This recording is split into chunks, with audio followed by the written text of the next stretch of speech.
नहीं शेष होता, और जो अनादि है वो अनंत काल तक वो रहेगा। तो अपना असली स्वरूप, इसीलिए गुरुदेव स्वामी चिदानंद जी महाराज जब भी हमारे बीच में आते थे, एक शब्द से हमको संबोधन करते थे, रेडियंट इमॉर्टल आत्मा, दिव्य अविनाशी आत्मा, परमपिता परमात्मा के दिव्य अमर संतान, ऐसा संबोधन करते थे। तो परमपिता परमात्मा खुद ही एक शाश्वत तत्व है, वो अनादि और अनंत तत्व है, और उसी का अंश हम सब है। तो वो दिव्य है तो हम भी दिव्य है। कहीं एक जगह में गुरुदेव स्वामी चिदानंद जी महाराज को जब स्वागत करते वक्त बोले कि ऐसा एक दिव्य पुरुष सबसे बिरला है, हम प्रभु के कृपा से आज उनका दर्शन मिला है, उनका स्वागत करने के लिए सौभाग्य हमको मिला है, हम बहुत बहुत सौभाग्यशाली है बोल के जब उनको स्वागत कर रहे थे, स्वामी जी उसका प्रत्युत्तर में बोलते कि मैं एक शर्त पर आपका इसी बात को स्वीकार करूंगा, आप सब लोग भी दिव्य है। आप इसी को अगर स्वीकार करेंगे तो आप जो मुझे संबोधन किया गया है मुझसे भी स्वीकार है, आप सब लोग भी दिव्य है। अर्थात परमपिता दिव्य है और परमपिता का ही अंश विशेष हम सब है, तो वो दिव्य है तो हमारा भी असली स्वरूप दिव्य है। तो ये दुख का कारण क्या है? फिर वो दिव्य है, वो सुख स्वरूप है, वो सच्चिदानंद स्वरूप है, वो सत स्वरूप है, चेतन स्वरूप है, सारे ज्ञान उनमें है, और वो आनंद स्वरूप है, और उनका अंश हम भी है। तो हमारा भी एक ही होना चाहिए, हमारा वो सत्य का एहसास होना चाहिए। सत्य मतलब जिसका कभी भी निर्वाध है, जो तीन काल में जो हमेशा के लिए होता, उसी को सत्य कहा जाता। अर्थात शाश्वत तत्व जो है, हमेशा एग्जिस्टेंस जो है पना जो है, कभी जिसका विनाश नहीं होता, उसी को सत्य कहा जाता। वो सत्य है, और ज्ञान की भंडार वो भी है, चेतन तत्व है। तो हम कुछ पढ़ लिया, कुछ योग्यता हासिल कर लिया, कोई इंजीनियर बन गया, कोई डॉक्टर बन गया, कोई बड़े बिजनेसदार बन गया, अपने अपने मेहनत करके कुछ ना कुछ योग्यता लेते, कुछ ना कुछ डिग्री हासिल करते, और उसी योग्यता को लेके हम अपना अपना पहचान भी बताते। लेकिन दुनिया में जितने ज्ञान है, ज्ञान जो हम जानते हैं उसी को देखेंगे, और जो नहीं जानते हैं उसी हिस्सा को देखेंगे। ये तो कौन सा हिस्सा बड़ा है? नहीं जानने वाला हिस्सा बड़ा है और जानने वाला हिस्सा बड़ा है।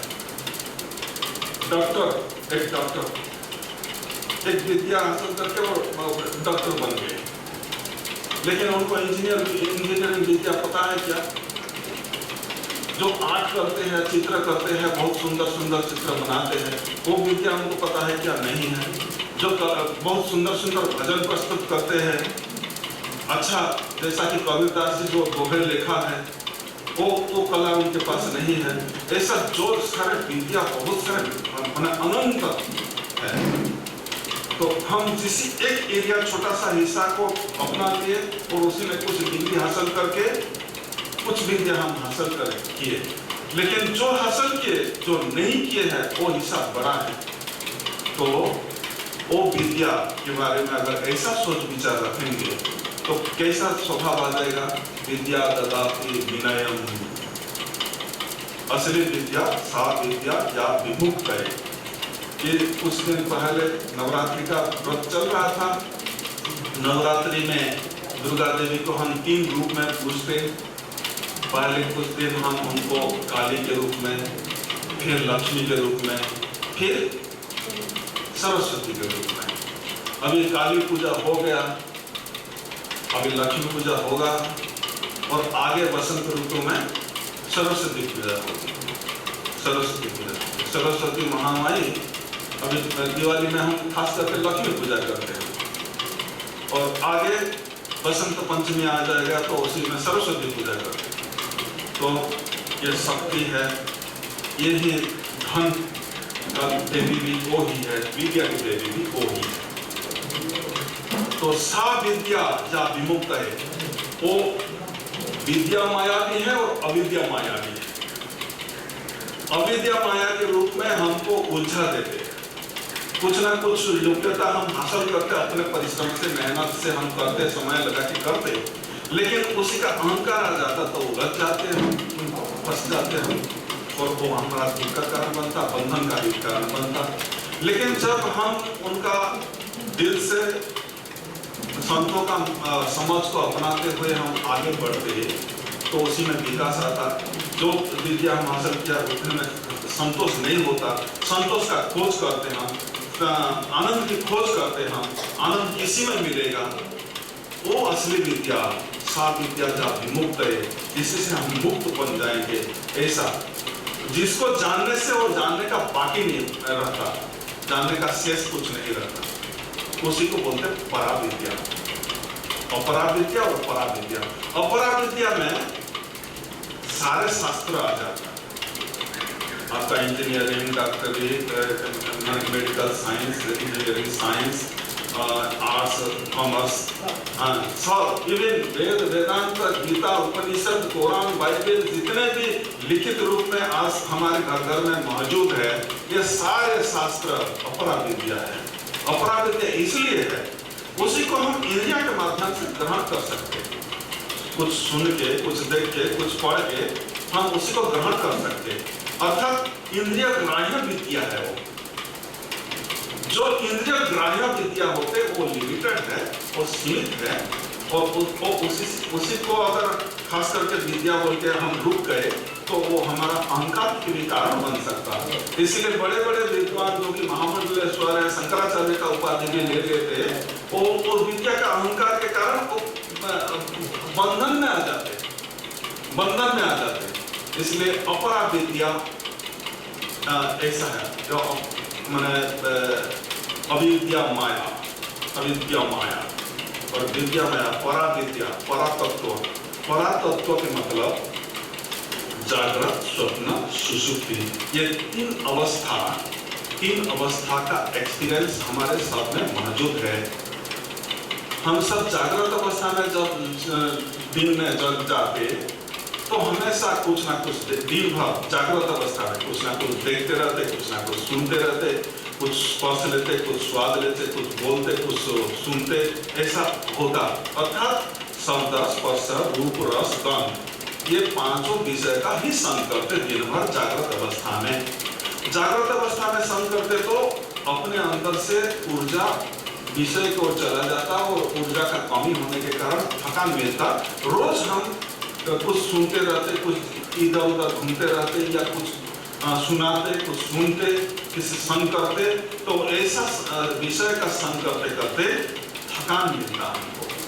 थकान मिलने के साथ साथ हम सोना शुरू करते। सोते सोते मानो मुझे भगवान की कृपा से कोई रहने के लिए मकान का कमी नहीं रहा, पहनने के लिए वस्त्र का कमी नहीं रहा, भोजन के लिए भूख मिटाने के लिए भोजन का कमी नहीं रहा, अर्थात रोटी, कपड़ा, मकान जो जरूरी चीजें हैं वो सबका कोई कमी नहीं रहा। इवन अच्छा स्कूल को मैं ऐसा परिवार में जन्म लिया कि अच्छा स्कूल को भेजा गया, अच्छा एजुकेशन भी मिला, अच्छा जॉब भी मिल गया, अच्छा बिजनेस में भी मैं रह गया, अर्थात सारे भगवान मुझे कोई अभाव नहीं दिया। लेकिन हम देखते कि हमारा जितना है, मेरा बंगला जैसा है, बगल वाले का बंगला अगर बड़ा है, मेरा गाड़ी जैसी है, उसी से अच्छे ब्रांड की गाड़ी अगर बगल वाले की चढ़ के घूम रहे हैं तो हमारा मांग थोड़ा सा अंदर से मांग आ जाता है कि मुझे भी ऐसा बंगला चाहिए, मुझे भी ऐसा गाड़ी चाहिए, मेरा भी ऐसा गाड़ी चाहिए, ऐसा विचार आ जाता, मांग आ जाता। ऐसा मांग जब मन में आ जाता तो उसी को पूरा करने के लिए हम मेहनत करते, समय देते, और वो मांग पूरा करने के लिए मानो कई महीना गुजर गया है, हम साधन जुटा रहे हैं, फिर भी आज तक पूरा नहीं कर पाया, तो सोते सोते हमको सपना देखने लगते।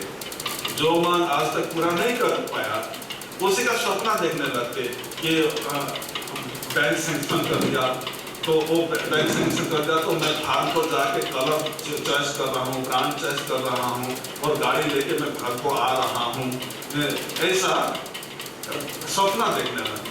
लेकिन जब जग जाते तो मैं जो जिस बेड में सोया था उसी बेड में ही हम खुद को पाते, तो तब पता चलता कि ये तो मिथ्या था, क्योंकि 5-10 मिनट का सपना हम देखा और जितने दूर हम चले गए थे वो सपना में, इतने दूर जाने के लिए 5 मिनट में कभी भी संभव नहीं है। इतने लोगों को मिलना 5 मिनट में कभी भी संभव नहीं है। तो वो इतना दूर चले गए, कितने लोगों को मिले, जितना काम हम 5 मिनट का सपना में कर लिए तो कई साल लग जाने वाला है। लेकिन अर्थात जब हम जग जाते तो सपना झूठा है, सपना मिथ्या है, ये प्रतीत होता, ये एहसास होता जब जागते। अच्छा, सपना की अनुभूति भी हमारे साथ है। तीसरा बात, सुसुप्ति, निद्रा, निद्रा की अनुभूति भी हमारे साथ है। जब पूरा के पूरा थक के हम पूरा घर में आके बेड पर लेट जाते और पूरा ही गहरा नींद में चले जाते। नींद में बाधा लाने के लिए जो जो संभावना है, मच्छर है, खटमल है, बाहर का भी क्या दिवाली के माहौल में लोग बहुत आवाज भी करते, पटाखे छोड़ते तो आवाज भी जोरदार आता, तो हम साउंड प्रूफ भी कर लेते, बाहर का कोई शोरगुल हमारा नींद को न तोड़े, हमारा विश्राम ठीक से हो, ऐसा व्यवस्था करके हम घर को सजाते, अपना बेडरूम को सजाते। और सोते सोते अगर हम गहरा नींद में चले जाते, जहाँ सपना भी नहीं है, कुछ भी नहीं है, पूरा हम गहरा नींद में चले गए, तो नींद के साथ क्या होता, एक तो हम कहाँ सो गए हैं और जगह का भान नहीं होता, कौन सा कलर के पोशाक पहने हैं पोशाक का भान नहीं होता, शरीर में स्त्री हूं या पुरुष हूं, बच्चा हूं या बूढ़ा हूं, शरीर का भान भी नहीं रहता, मैं कौन सा क्वालिफिकेशन हासिल किया हूं, क्या डिग्री है मेरे साथ, उसी का भान, मैं ब्राह्मण परिवार का हूं या क्षत्रिय परिवार का हूं, मैं जेल में हूं या महल में हूं, ये भान नहीं होता। समय, कौन सा समय में मैं नींद में चला गया हूं, वो समय का भान भी नहीं होता। आप महल में सोने वालों का भी ऐसा नींद के साथ जैसा होता, पूरा हाईवे के किनारे जो नंगे फकीर भी नींद में चले जाते, उनका भी वो दशा होता। ये दोनों में रत्ती भर की फर्क नहीं होता। गहरा नींद में ऐसा एक राज्य को हम चले जाते कि ना शरीर की भान है, ना स्थान की भान है, ना काल की भान है, ना जाति की भान है, ना गोत्र की भान है, ना डिग्री की भान है, कुछ भान नहीं। ऐसा एक राज्य को हम चले जाते। जब नींद खुलता तो थकान गायब, शरीर से थकान चला गया। लेकिन आजकल जो टेक्नोलॉजी अपने ऊपर हावी हो चुका है और वह हावी होने के कारण जो थकान मिलता, हम तो विश्राम की तड़प लेके घर को वापस आ गए कि जाके अभी लेट जाना है और कुछ तो बात नहीं करना, कुछ नहीं, लेट जाना है, ऐसा तड़प लेके हम घर को आते। और कमरा को भी ऐसा सुंदर सजावट करके रखा है कि कोई खटमल नहीं, कोई मच्छर नहीं, कुछ नहीं, और बाहर का साउंड भी ना सताए, पूरा साउंड प्रूफ करके रखा है। और ऐसा बेड पर भी हम लेट जाते, लेकिन नींद नहीं आता। नींद कोशिश करके कोई नहीं ला सकते, तो नींद भी भगवान का ही प्रसाद है, भगवान का भी दिया हुआ प्रसाद है। ये बिना कीमत का मिलता है, इसके लिए रुपए खर्च करके आप नहीं खरीद सकते नींद को। हाँ, नींद का गोली आप खा सकते नींद का गोली खरीद सकते, लेकिन नींद का गोली से जो नींद होता है वो सिर्फ नेचुरल नींद नहीं होता। और उसी के साथ क्या क्या एक्सपीरियंस होता है खाने वालों को पता है, वो आपको मूर्छा जैसा कर देता। थोड़ा आप मूर्छा में चले जाते तो थोड़ा सा बाहर का दुनिया को भूल जाते, मूर्छा में चले जाते, और शरीर में जो थकान है वो थकान नहीं मिलता। जब नींद खुलता तो वो मूर्छा जब खुलता तो वो थकान के साथ और परेशान के साथ ही आप जगते। लेकिन जब नेचुरल नींद, कुदरती जो नींद में हम चले जाते, कुदरती नींद का स्वाद कैसा है, अगर एक दिन भी किसी को मिला है तो उसी का स्वाद कभी नहीं भूल सकता। कितना भी थकान लेके आप सो गए और डीप स्लीप में चले गए, गहरा नींद में चले गए, वो चाहे 1 घंटे के लिए भी गहरा नींद हो गया तो तमाम शरीर का सारे थकान गायब हो जाता, ताजापन आ जाता तुरंत, वो ऊर्जा। ये जो 3 प्रकार के रोल हमारा चल रहा है दैनिक, जागृत अवस्था में विषय का संग में हम उलझे रहते, स्वप्नावस्था में अपना मांग पूरा करने के बारे में कई प्रकार के सपना हम देखते, और निद्रा अवस्था में एक अज्ञात एक साम्राज्य को हम चले जाते हैं, हम कहाँ है, हम कैसे है, हम कौन है, ये भान भी नहीं रहता, ऐसा स्थिति में चले जाते। तो ये 3 प्रकार की एक्सपीरियंस हमारा चल रहा है, और ये 3 प्रकार की जो नाटक चल रहा है, एक पर्दा के ऊपर चल रहा है, एक पर्दा के ऊपर चल रहा है, और उसी पर्दा का नाम है तुरीय अवस्था। तुरीय अवस्था, जागृत अवस्था हम जानते हैं, स्वप्न अवस्था के एहसास है, और निद्रा अवस्था का स्वाद भी हम जानते हैं। लेकिन ये 3 प्रकार के जो स्वाद हमको मिल रहा है, एक्सपीरियंस जो मिल रहा है, ये सारे नाटक जिसी पर्दा, सफेद पर्दा में जैसा हम सिनेमा देखते, ऐसा एक सफेद पर्दा में ही चल रहा है, और निर्विकार है, और उसी में कोई विकार नहीं है, वो है तुरीय अवस्था। और तुरीय अवस्था ऐसा कुछ अलग अवस्था नहीं है, जैसा सफेद पर्दा के ऊपर सारे सिनेमा का सिलसिला चलता, महाभारत युद्ध चलता, लंका कांड हो जाता, सुपर साइक्लोन होता, बाढ़ हो जाता, भूकंप हो जाता, ये सारे सफेद पर्दा के ऊपर देखते, लेकिन कभी उसी में तलवार का छेद नहीं होता, तलवार लग के छेद नहीं होता, लंका कांड में कोई राख नहीं बन जाता, धब्बा नहीं लगता, खून का धब्बा भी नहीं लगता, खून खराबी होने के बावजूद भी। तो वो जैसा अस्पर्श रहता, निर्विकार रहता, सफेद पर्दा अनटच रहता, ऐसा ही हमारा जो असली स्वरूप है वो तुरीय अवस्था है, और वो ही उसी का आवाज, उसी में जो आवाज निकलता उसी को परावाणी बोलते, उसी को परावाणी बोलते। परा, पश्यन्ति, मध्यमा, वैखरी, ऐसा 4 स्थिति भी है, 4 प्रकार के शब्द का विचार किया जाता। परा वाणी, पश्यन्ति वाणी, परा पश्यन्ति, मध्यमा वाणी और वैखरी वाणी। वैखरी वाणी अभी मैं जब आपको कुछ बता रहा हूं तो ये वैखरी वाणी चल रहा है, आवाज के साथ सब लोग को कैसा सुनाई पड़े, मैं जोर लगा के बोल रहा हूं तो ये वैखरी वाणी है। जब ओम नमः शिवाय, ओम नमः शिवाय, ओम नमः शिवाय, ओम श्री दुर्गाय नमः, ओम श्री दुर्गाय नमः, ओम श्री दुर्गाय नमः, ये जो आवाज के साथ हम जप करते इसी को वैखरी जप कहा जाता है।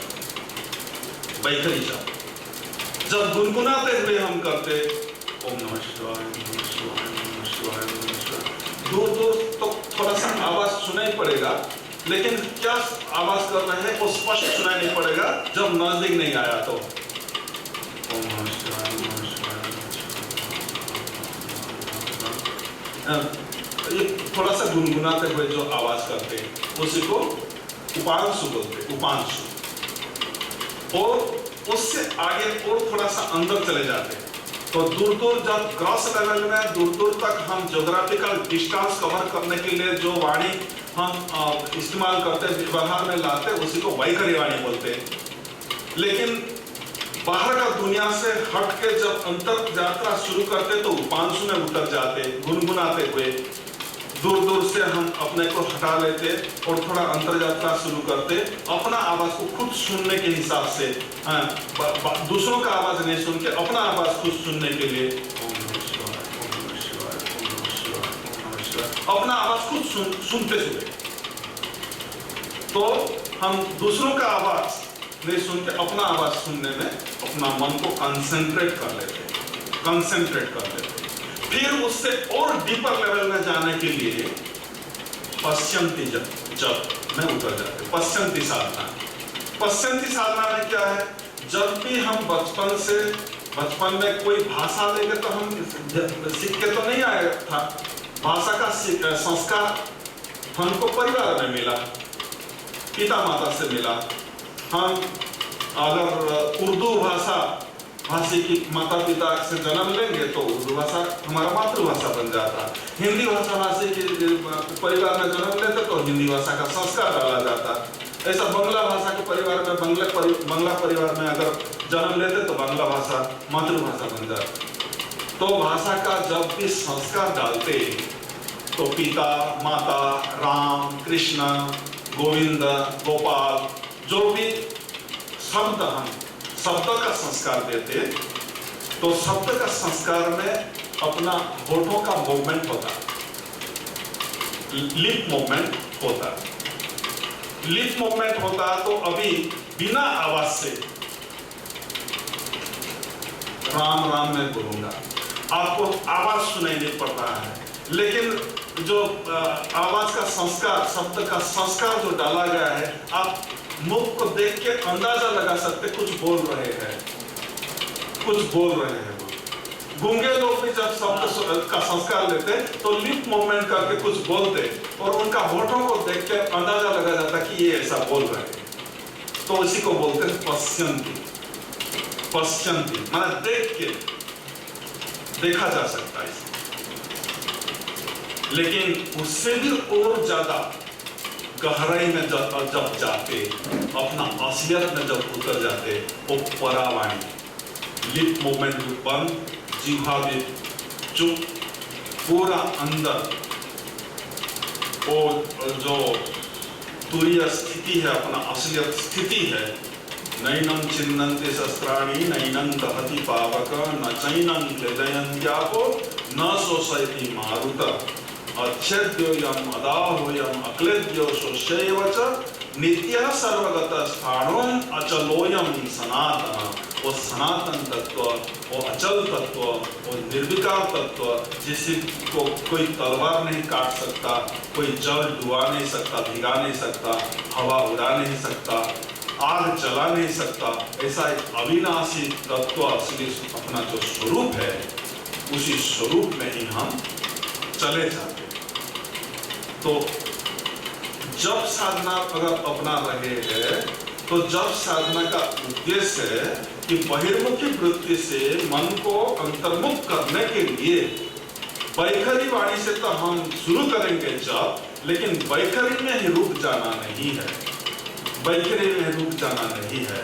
उपांशु अपना आवाज सुनते हुए फिर और गहराई में जाने के लिए सांसों सांस में जो चल रहा है लिप मूवमेंट के साथ, अब वो सांसों सांस के साथ उसी का जो आवाज निकल रहा है, सांसों सांस में आपका मंत्र जप को चालू रखते हुए और गहराई में जाएंगे और आखिर में अब यतो वाचा निवर्तन्ते अप्राप्य मनसा सह, अर्थात कर्मेन्द्रियाणि संयम में आस्ते मनसा सर्वम इंद्रियार्थम विमूढ़ात्मा मिथ्याचार सर्वोच्यते।